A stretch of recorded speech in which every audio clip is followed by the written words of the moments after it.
안녕하세요. 아내는 석사 유학, 저는 회사 휴직하고 가족해요. 호주에 정착하기 위해 고군분투하고 4인 가족을 케어하는 아빠 제리입니다.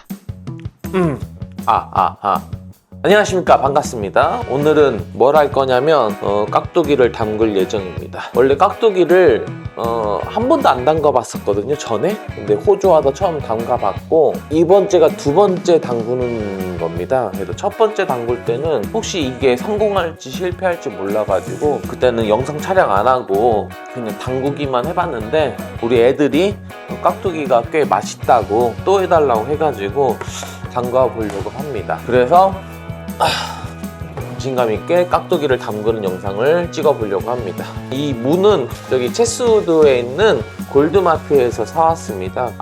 아니다. 이 무는 이스트우드에 있는 K몰 9에서 사왔습니다. 영상 촬영하면서 깍두기를 잘 담을 수 있을지 모르겠어요. 아무래도 한국 사람이다 보니까 우리 애들도 그렇고 김치가 필요해요. 근데 김치도 사 먹는 것도 한계가 있더라고요. 좀 비싸기도 하고. 익은 김치 같은 경우는 그냥 사다 먹고, 요즘은 깍두기랑 겉절이 같은 거는 유튜브에서 배워가지고 해먹고 있습니다. 저번에 한번 해보니까 나름 할만한 것 같아요. 깍두기 담그는 비법은 배우 류수영님 영상을 보고 따라했거든요. 그분이 되게 쉽고 잘 가르치는 것 같아가지고 따라했더니 되게 맛있고 괜찮은 것 같습니다. 호주에서 산지 지금은 이제 호주에서 산지 한 2달 정도 됐는데, 이제 좀 적응이 된 것 같기도 하고, 애들도 적응도 한 것 같고, 나름 잘 살고 있습니다. 아직도 근데 불편한 부분도 있고 좀 말 못할 사정들도 있긴 한데, 이런 걸 다 생각하면서 그 고민거리들은 다 어떻게 다 해결을 하면서 살겠습니까? 그냥 사는 거지 뭐. 살아보니까 여기도 다 사람 사는 데라서 한국이나 똑같은 것 같아요. 그 제일 어려운 부분은 영어로 소통하는 게 가장 솔직히 어렵습니다. 제가 운동 갔을 때나 애들 학교 갔을 때 거기 있는 학부형들 만나잖아요. 대화를 내가 원활하게 못하니까 그게 저도 모르게 좀 주눅드는 게 있어요. 반갑게 인사도 좀 하고 싶고, 대화가 안 되니까 선뜻 사람들한테 다가가지 못하는 그런 모습들이 제가 있습니다. 원래 좀 제가 되게 좀 외향적인 사람인데 반강제로 여기서 내향적인 인간이 돼가고 있습니다. 첫째 같은 경우는 학교 생활에 대해서 어려운 부분을 저한테 얘기를 잘 안 해서 잘 모르겠어요. 물어보면 잘 지낸다, 괜찮다, 재밌다 막 하니까 그런 것 같고, 둘째 같은 경우는 오늘 학교 가는데 그런 얘기를 하더라고. 밤에 꿈을 꿨는데 학교 친구들이 전부 다 한국말을 하는 꿈을 꿨대. 그래서 너무 기뻤다고. 그런 얘기를 하는 거 보면 아마 얘도 암암리에 영어 쓰는 거에 대해서 굉장히 스트레스를 받고 있지 않겠나라는 생각이 들고, 제가 안 좋은 얘기만 하긴 했는데 그래도 우리 애들이 대체적으로는 다 잘 지내고 있습니다. 무 2개 정도는 이렇게 다듬었고, 깍두기 담글 통을 K마트에서 사와가지고 깍두기 썰기를 해보도록 하겠습니다. 제 느낌 가는 대로 자르고 있습니다. 자르면서도 이게 자르는 거 이거 맞아? 이런 생각하면서 잘라요. 크기는 항상 기준이 우리 아이들 기준입니다. 애들이 먹기 편한 크기 정도로. 그래도 깍두기 써는 거는 나름 재밌어요. 네모나게 자르는 거라. 근데 아직은 칼질이나 이런 게 완벽하지 않아서, 가장 중요한 거는 안 다치는 거. 우리 어머니가 식당을 되게 오랫동안 하셨거든요. 어렸을 때부터 저희 엄마가 요리하는 모습을 많이 봤는데 칼질하다가 손 다치는 경우를 많이 봤어요. 저도 이제 여기까지 왔는데 손까지 다치고 하면 병원비도 비싼데 항상 몸 조심하는 거를 유의하고 있습니다. 요즘은 제가 유튜브에서 음식 만드는 유튜브를 좀 많이 보다 보니까 알고리즘으로 반찬 만들기, 음식 만들기 이런 것들이 많이 올라오더라고요. 보다 보니까 나름 재밌습니다. 하지만 이게 적성이다까지는 생각이 들진 않은 것 같아요. 필요에 의해서 하는 그런 느낌이죠.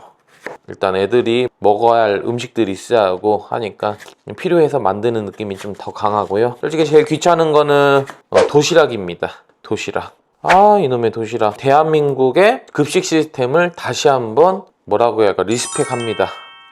그때는 애들 밥 걱정을 해본 적이 거의 없는데, 여기는 아침, 점심, 저녁으로 애들 밥을 챙겨줘야 하니까 점심은 또 조시라고 싸줘야 하니까 아우 이게 되게 귀찮더라고요 이게. 그래서 맨날 하는 생각이 내일은 뭐 먹지? 내일 도시락은 뭐 해줘야지? 오늘 저녁은 뭐 먹지? 맨날 그 생각만 하다가 하루가 다 갑니다.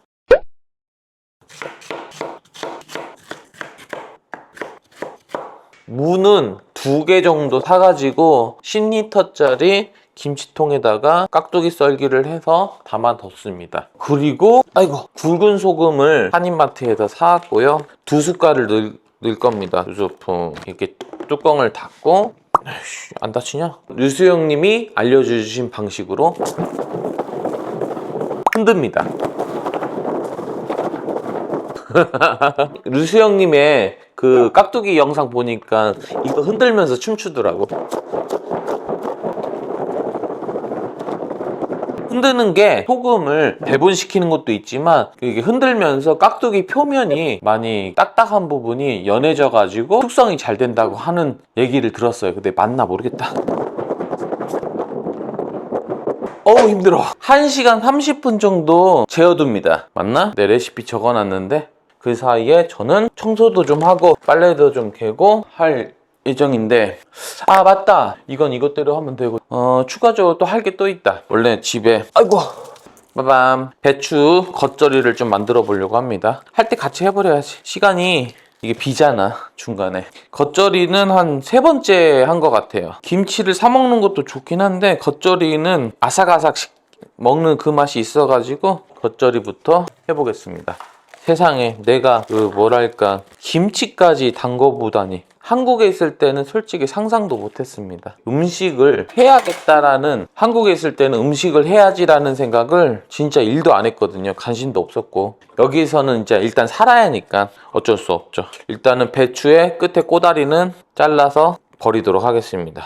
유튜브 영상을 보면 배추를 되게 큼직큼직하게 썰고 그렇게 하던데 저는 그렇게 안 합니다. 처음에 겉절이 할 때 애들한테 먹으라고 하니까 배추가 너무 크니까 이게 애들이 자꾸 잘라달라고 하더라고요. 그래서 배추를 애들이 먹기 편하게 좀 많이 작게 잘라서 다듬었더니 애들이 훨씬 좋아했었습니다. 여기서 만드는 모든 음식의 기준은 애들 먹기 좋냐가 기준입니다. 저 같은 경우는 크기는 한 이 정도 크기로 자릅니다. 어차피 이것도 씻어가지고 소금에 절여야 합니다. 그래도 겉절이는 만드는 게 깍두기보다는 좀 쉬운 것 같아요. 겉절이 만드는 영상을 좀 이것저것 많이 봤는데 어떤 분들은 속 만들 때 믹서기로 갈아서까지 다 만드는데 저희 집은 믹서기가 없어가지고 그냥 간단하게 만드는 방법을 찾아서 만들었어요. 이 겉절이용 통은 제가 따로 또 구매를 했습니다. 우리 어머님들이 왜 이렇게 반찬통들을 많이 사서 쓰는지 제가 직접 살림을 해보니까 알 것 같아요. 필요합니다. 겉절이는 굵은 소금을 또 재도록 하겠습니다. 굵은 소금 하나, 전 또 이건 배운 대로 하는 거예요. 설탕 0.5스푼 정도 해서 믹스를 시킵니다. 살금살금. 근데 어떤 영상은 보니까 소금물을 만들어가지고 넣던데 그렇게 할 걸 그랬나? 그렇게 하려니까 소금이 잘 분배가 되는지를 알 수가 없네요. 어떻게 되겠지 뭐. 얘는 한 4-50분 정도 절여둘 예정입니다. 재워둘 김치가 벌써 2개나 생겼죠? 빠르게 바로 주변 정리 좀 하겠습니다. 한국 살 때도 설거지는 종종 했는데 여기는 설거지옥이네. 뒤돌아서면 설거지. 어우. 애들이 뭐 맛있는 거 달라고 할 때가 두려워. 주는 것까지는 어떻게 주겠는데 주고 나면 뒤처리를 해야 하니까. 애들이 뒤처리를 하나 내가 해야지. 어느 정도 소금에 절였는데 겉절이 같은 경우는 물을 충분히 많이 빼라고 합니다. 뜰채에다가 겉절이를 담고 이렇게 한동안 좀 30분 넘게 물을 뺄 예정입니다. 물을 충분히 빼야 나중에 김치 담그고 나서 물이 많이 안 생긴다고 합니다.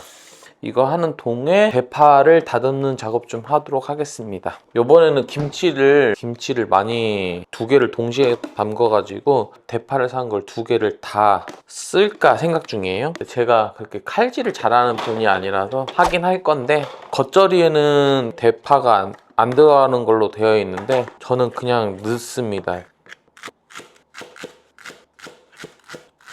얇게 썰어가지고 겉절이에다가 뭐 대충 이 정도 양이면 겉절이에 들어갈 파 느낌은 난 것 같아요. 얘는 겉절이용 파입니다. 깍두기에 들어갈 파는, 깍두기는 대파를 2대를 넣으라는데 이거를 다 썰어 넣어야 하나? 일단 최대한 많이 썰어 보도록 하겠습니다. 대충 썰었습니다. 모양이 균일하진 않네요. 어떤 거는 얇은데 어떤 건 두껍고. 제가 이렇습니다. 최대한 해보는 거죠. 얘는 뭐 모양이 왜 별로네. 되지 않았을까? 허용. 풀 만들기를 한번 해보도록 하겠습니다. 지금 막 겉절이랑 깍두기랑 재료를 동시에 작업하니까 내가 좀 헷갈려가지고 이제 깍두기에 들어갈 풀을 한번 만들어 보려고 하거든요. 유수영 배우가 추천한 배음료수, 밀가루 어디다 놨지? 여기 있다. 밀가루부터 한번 넣어볼게요. 밀가루 3스푼, 하나, 둘, 셋, 설탕 1스푼, 굴소스 2스푼, 배음료수, 갈아 만든 배죠. 넣고 충분히 저어줍니다. 이제 가스불에 가서 졸여줍니다. 어느 정도 이렇게 잘 저어놨습니다. 걸쭉해지기만 하면 끝납니다. 그렇게 배웠어요. 이 길이 만들어질 정도 됐으면 끄라고 했습니다. 걸쭉하죠? 빠밤. 풀이 만들어졌습니다. 그 다음에 뭐를 해야 하냐? 그리고 깍두기부터 한번 해보도록 할게요. 깍두기는 여기 오픈한 다음에 물을 이렇게 빼면 되겠습니다. 오, 물이 엄청 많이 나와요. 그 다음에 고춧가루를 챙겨서 있는 것부터 다 때려봤고, 고춧가루는 6숟갈만 넣겠습니다. 하나, 둘, 셋, 넷, 다섯, 여섯. 오, 이게 남은 거 다 넣으니까 대충 6숟갈이 맞는 것 같아요. 받아서 이게 흔들어가지고 고춧가루가 양념이 될 수 있게 하겠습니다. 오, 벌써 고춧가루가 이렇게 묻어났습니다. 여기다 대파, 다 넣고 새우젓, 다진 마늘, 다진 생강. 이것도 찾느라 힘들었어요. 다진 생강은 한 0.5스푼, 마늘은 4스푼, 1스푼, 하나, 둘, 셋. 우리나라는 마늘의 민족입니다. 마늘 많이 넣어야 맛있어요. 새우젓은 새우니까 3개. 하나, 둘, 셋, 곡물 하나. 또 풀을 넣겠습니다. 근데 느낌이 왜 저번에보다 풀이 더 많은 느낌이죠? 풀은 손으로 흔드는 것보다 손이 나을 것 같아서 비닐 장갑을 끼고 섞어보도록 하겠습니다. 오케이. 그래서 깍두기는 이렇게 끝이 났습니다. 이제 겉절이가 남았죠? 충분히 빠졌나 보니까 여기 잘 보이는지 모르겠지만 물이 엄청 고여 있어요. 겉절이는 이 통에 담가서 마저 양념을 하도록 하겠습니다. 이거 안 돼. 여기는 고춧가루가 3스푼이 들어가는데 고춧가루 3개, 하나, 둘, 셋. 그 다음에 멸치 액젓 2개. 멸치 액젓 하나, 둘, 설탕 1.5, 하나, 조금만 더. 그 다음에 다진 마늘, 이건 대충 눈대중으로 하겠습니다. 귀찮아요. 다진 마늘 사야겠는데 거의 다 썼네요. 생강을 조금만 넣을게요. 그 다음에 매실청이랑 통깨. 매실청 3개입니다. 하나, 둘, 셋. 아우시오. 그 다음에 통깨 좀 넣고. 천천히 하자, 천천히. 맞아. 얘까지. 겉절이가 바로 먹어도 맛있긴 한데 이것도 한 하루 이틀 숙성시키면 더 맛있더라고요. 저는 한 맛만 보도록 하겠습니다. 맛있네. 매실청이랑 설탕이 들어가서 약간 달짝지근한 맛이 있어가지고 꽤 괜찮을 것 같아요. 깔끔하게 닦아주시고 주변을. 자, 이렇게 해서 2개의 김치를 다 만들었습니다. 고생했습니다. 깍두기는 한 일주일 정도 숙성을 시켜야 한다니까 숙성을 시키고 겉절이는 오늘 저녁에 반찬으로 먹을 예정입니다. 우리 애들의 이제 한 일주일 넘게 한 열흘 정도 먹을 수 있는 김치가 이렇게 만들어졌습니다. 뒷정리 어떡하지? 귀찮아. 해줄 사람도 없고 해야지 뭐. 영상은 여기까지 찍도록 하겠습니다. 다음에 다른 영상으로 뵙도록 할게요. 안녕. 유수영님 깍두기 영상 보니까 짜파게티랑 깍두기랑 먹는 장면을 보니까 저도 너무 먹고 싶어가지고 깍두기랑 같이 먹어보도록 하겠습니다. 깍두기랑